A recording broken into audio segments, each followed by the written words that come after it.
This afternoon, we were given the go-ahead by the fire suppression people. As I mentioned earlier, there was still a live gas line that needed to be shut off, and then two hotspots, two smoldering areas needed to be extinguished. And for the most part, they're extinguished. There's occasional smoke that comes from some areas. And we anticipate as we start to dig down further in the rubble pile, they may flare up as well. And so we still have fire suppression on the scene.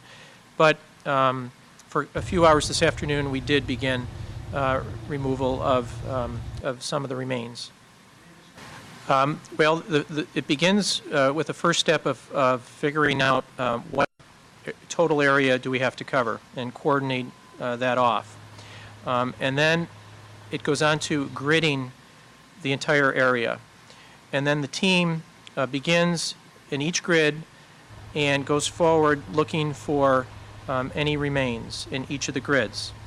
And as they encounter any remains, they put a flag to mark the spot.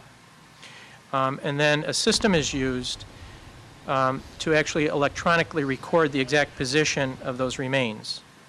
And then the remains are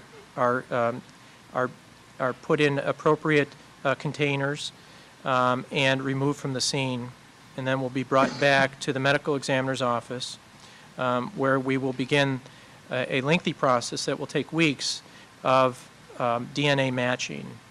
And so part of what we'll need is to obtain DNA from family members and any DNA that may exist from the victims from the past, and we'll have to match up the DNA.